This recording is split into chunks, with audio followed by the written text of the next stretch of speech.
So I just want to make this video very quick, so I'm just going to explain everything very briefly. Every detail that you need to know, I will put them on the screen and you can pause the video and read it for yourself. Anyways, we're on a Titan because they have one of the most powerful PvE exotic in the game, Heart of Inmost Light. If you're not using this exotic, you're pretty much trolling. What this does is that when you use one of your ability, the other two ability becomes stronger and they recharge faster. Everything you need to know about this exotic will be put on screen, all the cooldown timer and stuff like that.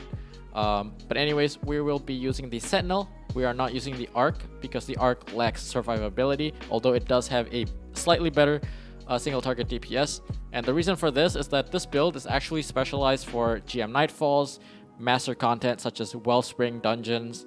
You can even use this in legendary campaign. Anyways, let's move on to the subclass here. The main thing that you want for this build is Controlled Demolitionist. This allows my ability to volatile targets. Volatile is a debuff, which if that enemy takes enough damage or if they die, it will create an AoE explosion. And on top of that, what Controlled Demolitionist allows your volatile to do is that when a volatile explosion happens, it will heal you. And if you have any teammates nearby, it will also heal them.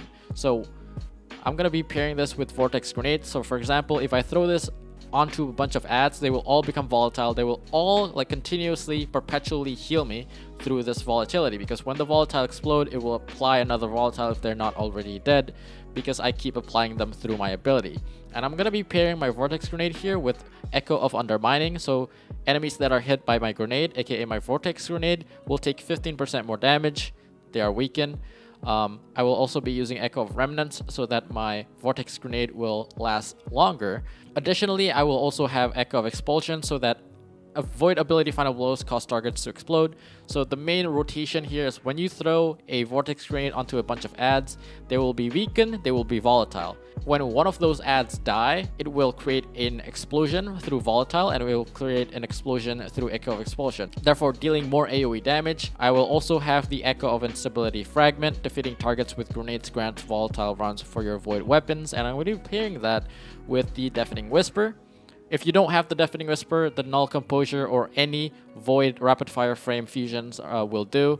Other than that, Telesto, if you're not using any other exotic. But the one I'm using right now is Lead from Gold, so I can get more special ammo through my heavy, and I have auto-loading holster. I do have one with Lead from Gold and Unrelenting, but since I'm already healing through my Volatile, and my Deafening Whisper can also apply Volatile through Echo of Instability, I will no longer need Unrelenting, because now, just from Volatile, I'm healing myself and my teammates anyways. Just a quick reminder, for those who don't know, if you use two special weapons and you're holding them in your hand, the game will give you more heavy ammo.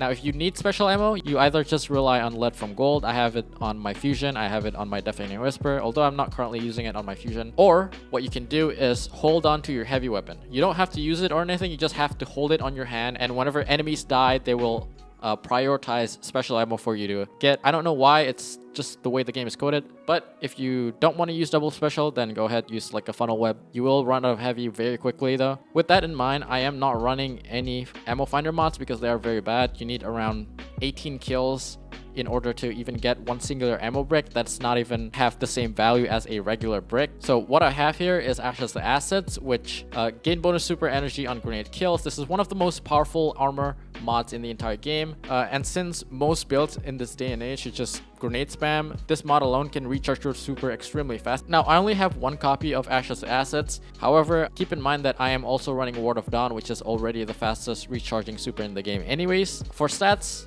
100 Resilience is pretty much a must. In Lightfall, you get a 30% damage resistant instead of the 40% because they are nerfing it. The next best thing for your stat is Discipline. You basically want tier 10 Discipline, so as long as you have tier 10 Resilient and Discipline, this build should be fine. For my combat style mod, I am running 2 copies of Elemental Ordnance, 1 copy of Bountiful Well, 1 copy of Seeking Well, and 1 copy of Wealth of Tenacity. Now, what this allows me to do is that when I get a grenade kill, it will summon 3 elemental wells. They will feed onto my abilities, allowing me to spam even more abilities. Seeking Wells basically allows your well to track towards you, so you don't have to go run and pick them up. The wells will just go towards you passively. And finally, Wealth Tenacity.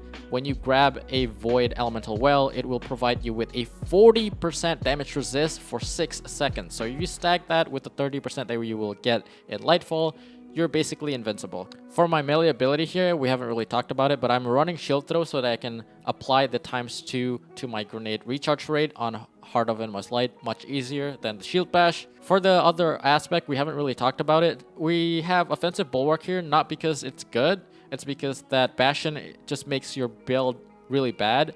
Right now we're using Rally Barricade because it's a base cooldown of 38 seconds. Your Towering Barricade is 48 seconds, so it's 10 seconds faster. That's your base cooldown, by the way.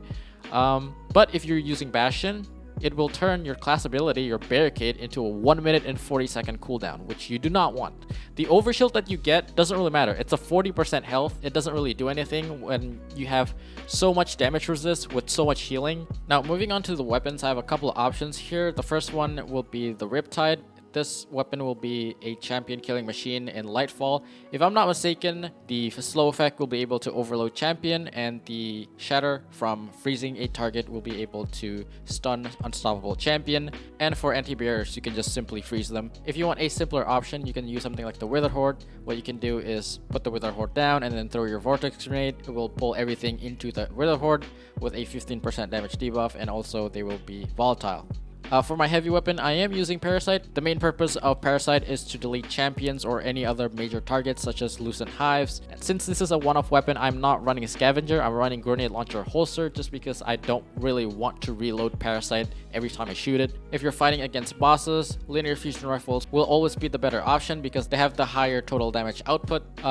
Single target damage, essentially what you can do for your team is that you can weaken using your grenade. You can give them a 25% damage buff using your Ward of Dawn. So yeah, that's basically about it. Outside of that, that's pretty much it. I will link this build in the description below through Destiny Item Manager. Thank you guys for watching, and I will see you guys next time. Peace.